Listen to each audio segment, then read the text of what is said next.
What's going on, my brother? How you doing? What is going on? Another Monday for us. Welcome to MASL Monday, everybody. It is the fearsome twosome, the Chrome Dome brothers, Alex Bashavansky and Phil Levanko, possibly suffering an Oscars hangover today. Phil, did you take it in last night, or No, there was a hot take, a revelatory comment from me in pre-show. I don't really like movies. Which I just can't. I've never heard anyone say that they don't like movies. Like, I think my head kind of went on that one, because you can dislike certain movies, but how do you not like movies? It's like saying I don't like music. To me. I don't really like music either. My Please drop a comment, folks, if you think that Phil Levanko is just a little nutso.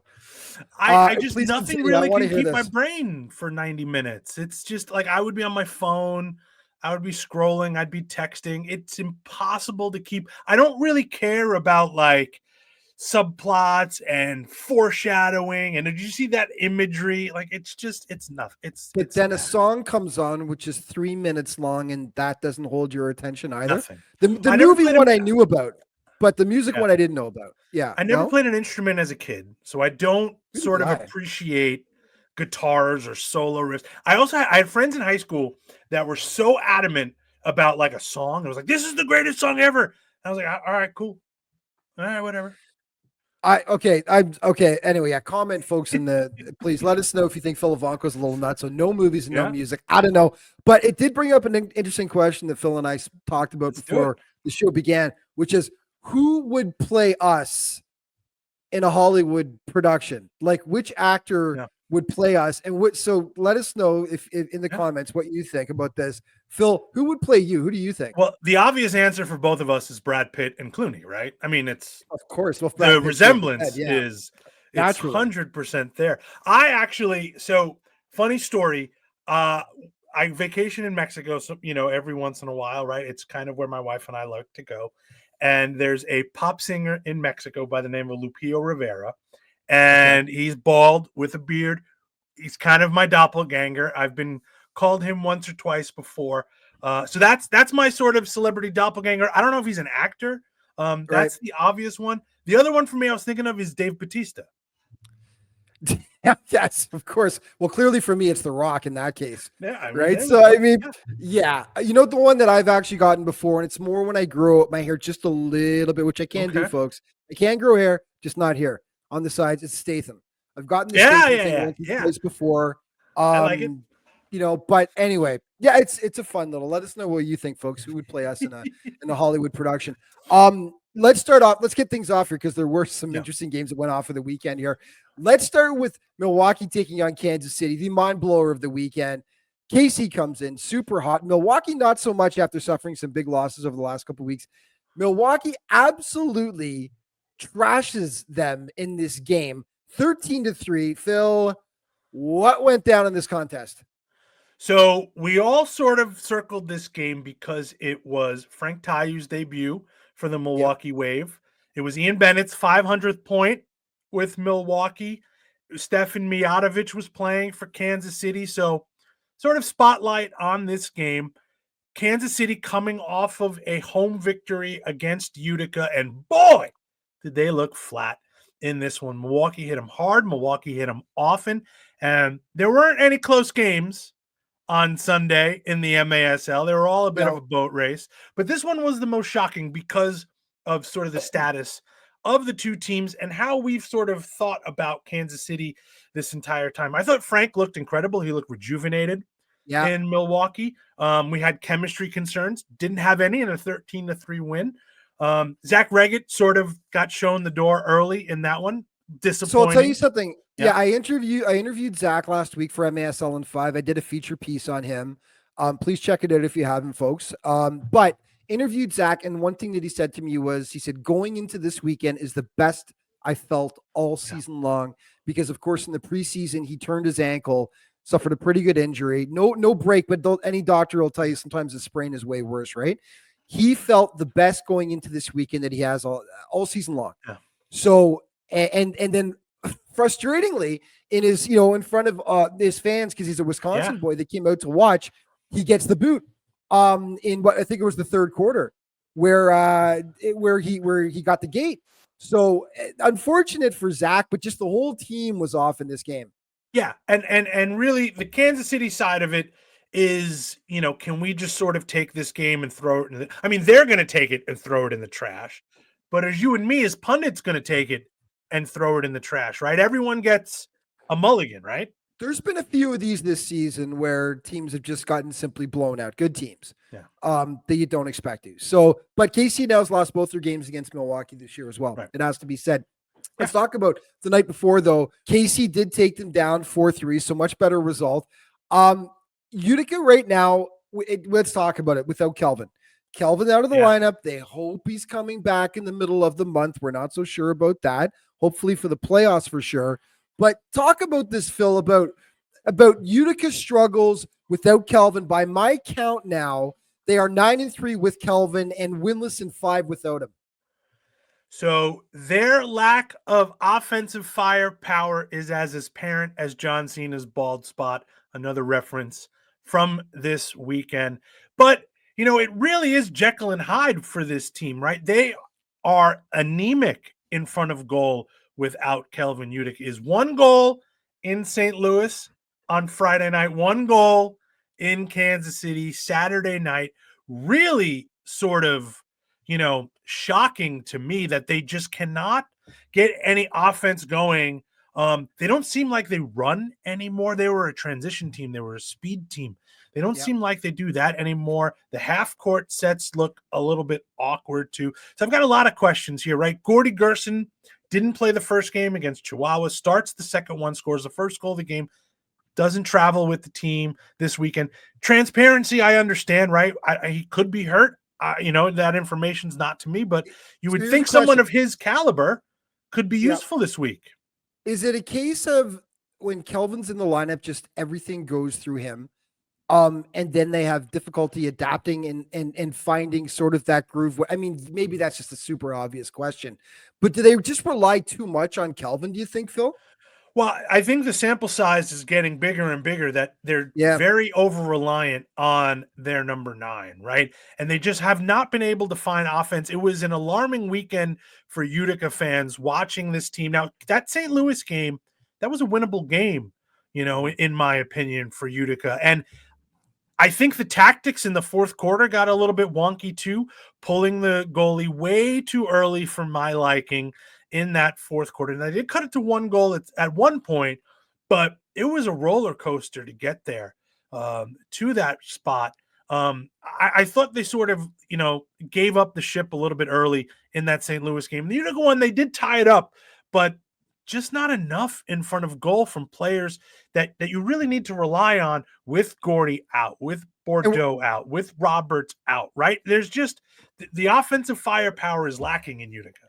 And we're going to talk more about St. Louis in the next segment. Yes. But, allowing 9 goals against an ambush team that suddenly is exploding for goals. Yeah. They just traded away Franck Tayou. Who saw this coming, right? But anyway, let's take a quick break, and we got something cool coming up on the next segment. More MASL Monday. Back in just a minute. Welcome back to MASL Monday, folks. Dave Bautista and Jason Statham here, rejoining you, our alter egos.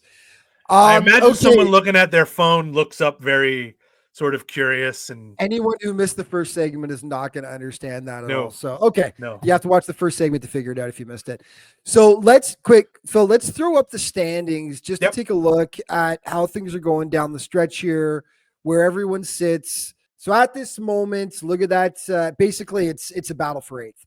Utica's got an 8-point spread, right? So Utica is going to be in. So it's going to be that battle between, looks like Tacoma, St. Louis, Dallas outside shot, but the way that Dallas is playing, which we're going to get to in a second, they really got some work to do. But Tacoma and St. Louis, man, battling it out for that 8th and final spot right now. Tacoma is in the spot, but they've 2-point gap, but St. Louis has got a game in hand too. So, which brings us to this segment, and we're going to call this, producer Phil is calling it, Are They For Real? Yeah. So we want to know, are they for real? And let's start with St. Louis, who had a 6-point weekend, as we talked about. They took down Utica, that's the biggie. I mean, that's a real confidence booster for them. 9-8 on Friday. And look, they take down Dallas big time 9-2 on Sunday. That's a confidence boost as well. I mean, Dallas should be hungry. They're chasing them for a playoff spot, and that really smacked Dallas's chances right down with that. Also, 18 goals over 2 games, Phil, as we just said. A team that just traded away Franck Tayou, a team that before this weekend was not putting up a ton of points. They were among the bottom teams in the league when it came to goal production. I mean, listen, I think St. Louis is for real in the sense they've got as much of a chance as anybody, and they've shown they can take down top teams. They took down KC earlier in the season as well. Well, it's starting to feel like for St. Louis that the pieces are fitting the plan better too, with a little bit of health, right? St. Louis is getting healthier, right? They're getting the pieces back together. Pollo Cortez impressive again in net with that goaltender split. I think about St. Louis, and I think it's really has to do with, sort of how they want to play and getting those pieces. They were very active at the trade deadline, and it looks like, they've added a ton of speed on that team, and they're going to sit and they're going to counter, and it worked for them all weekend. They had big expectations coming into the season. You never know. They might be able to realize a lot of those expectations, just not the way they originally thought they were going to do it with the cast they thought they were going to have on board. And, looking at their schedule here as to who they've got down the stretch, it is not going to be easy. They've got Dallas twice, who's fighting for that spot. I mean, San Diego, Milwaukee, Milwaukee 3 times.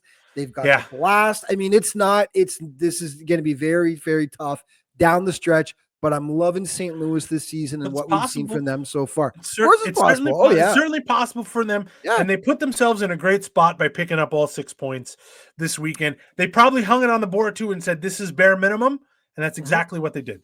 Yep, they kept themselves, no question. I mean, it's basically those are the 2 teams, right? Them and Tacoma right now fighting for that spot. Empire for real. They blew the doors off Texas on Sunday, 8-0. I mean, Empire's definitely for real. They are definitely in the upper part of that mid-tier, is what I would say right now. They don't have the consistency up to this point. I'm just being honest, to be considered in that very top tier. I know if Philly was on the show, he might let us have it right now. But man, they look good. They're looking really good lately, Empire. Much improved. Well, winners of 4 straight, right? Now up to 5th place in the single table MASL standings, right? So they've got themselves pole position for that 4-5 game. That Wednesday night game against San Diego is going to be a litmus test for them, for sure. But we've talked all season about how they play. Players are starting to believe it. The offense is starting to click. They're getting goals from everywhere. And don't be afraid when you rev the engine for that Fabian MVP talk. Because let's face it, Philly said a lot about, pumping up the tires of Empire. And he said that Fabian was sort of the leader of that team. You know what? He scored a goal within the first minute of that game Sunday night against Texas, really leading the way for the Strykers. But they're getting goals from everywhere. And they're really starting to click. If I was Baltimore in that 4th spot, I'd be a little nervous if that game is sort of the one that we're going to have to play. They've looked really, really well. And I was a doubter. Don't get me wrong. I was a doubter at the beginning of the year. I wanted to see results. I wanted to see if this team could believe in what they were doing. And they're starting to put the pieces together. And you have to give credit to Coach Obasi and the staff there. So just on a points basis, Marco is he's 3rd in the league in scoring right now. Jorge Rios is on top with 44. Kelvin second with 42. Marco's got 40. And the spread between him, one of the things I always like to look at, if we're going to go by points, which a lot of the time for MVP we do, the spread between the first and second guy in his team, and the spread between him and Justin Stinson is 12 points. Marco's got 40. Stinson's got 28. We've seen some much bigger spreads in the past, like when Nick Pereira won MVP.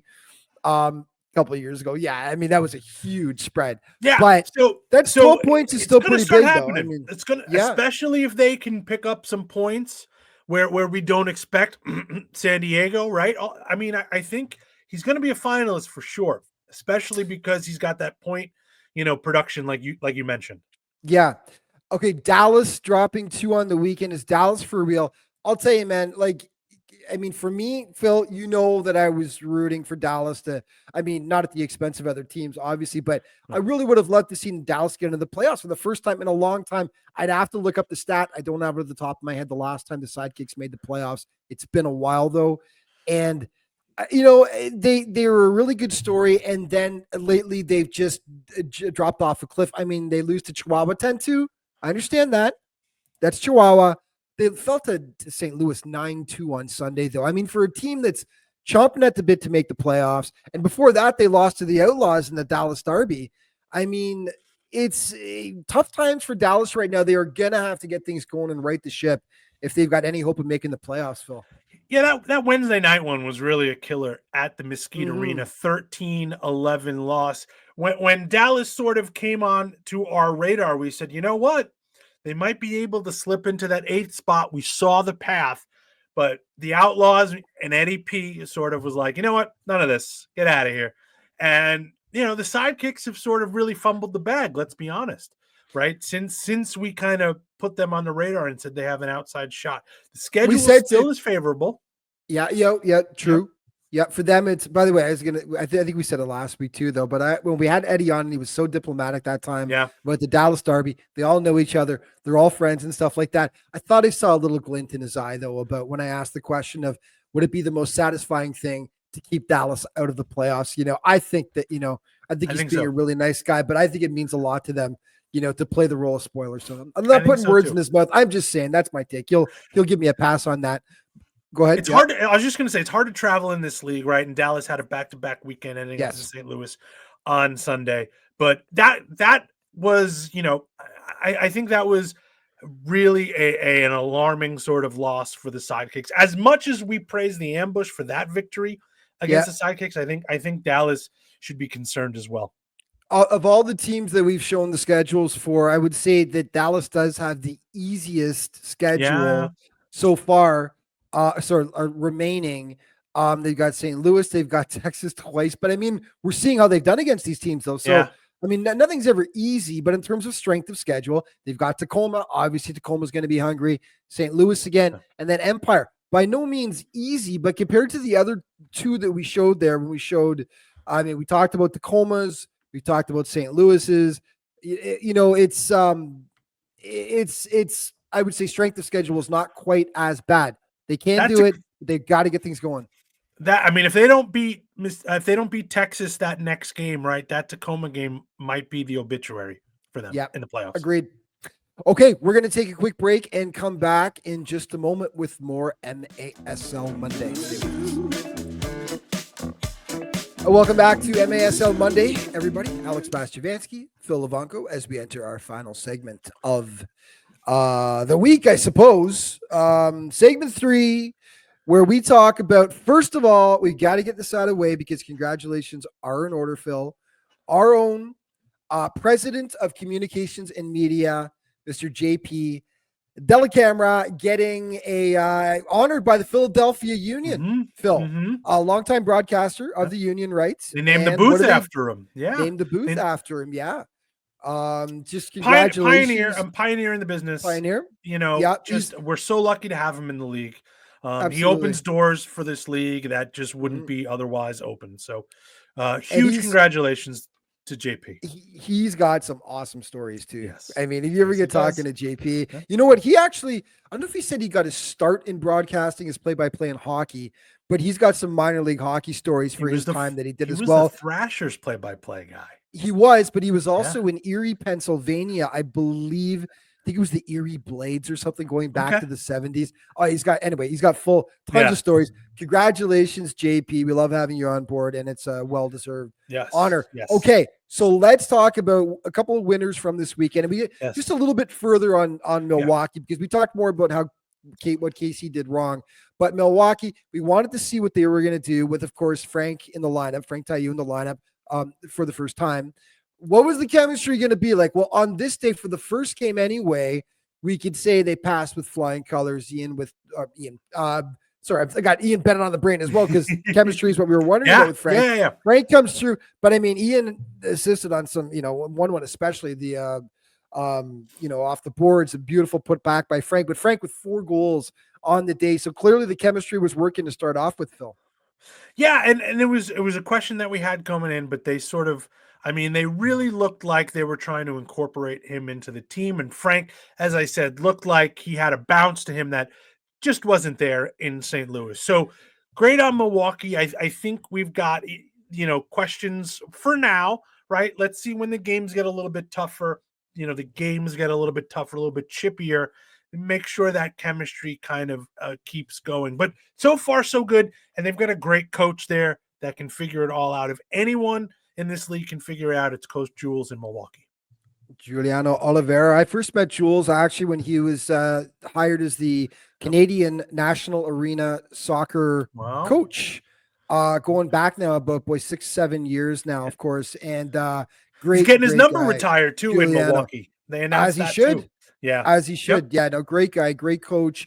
Just really quickly, Baltimore drops the hammer on Harrisburg on the weekend, 12-4. Not much to say about that, but you think there is a goal for you? It's a goal of the year candidate. Take us through it. I mean, Ricardo Dieguez hits a absolute volley into the corner. It was such a peach of a goal. It's great to see him back in the league. Long absence this year, but back in Baltimore.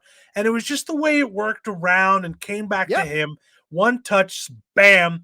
For me, one of the goals of the season. But we've got so many great goals in this league. We do. So we're just going to list them all for you. We're going to list a few of them and drop in the comments, folks, about what you think the goal of the year. What is your goal of the year? Here were a few of my suggestions. Phil's got a couple. Yeah. For me, roll it, Phil. Let's see it. Thetsani with an absolute banger against St. Louis back in December. The one-timer, gorgeous. Eric and Nick were losing their minds over that goal. William Eske, end-to-end with the Wallaskora to himself. Love that goal. This might be Moises Gonzalez with the bicycle kick in Chihuahua on January 3rd. Gotta love a bike. That's up there. Alami for Empire against Dallas with the acrobatics as well on January 11th. Yep. Against the Sidekicks. That was a really good one. That'll be up there. Fabian undressing. I think it was Christian Briggs in St. Louis on the 18th and then passing it off for the easy tap in.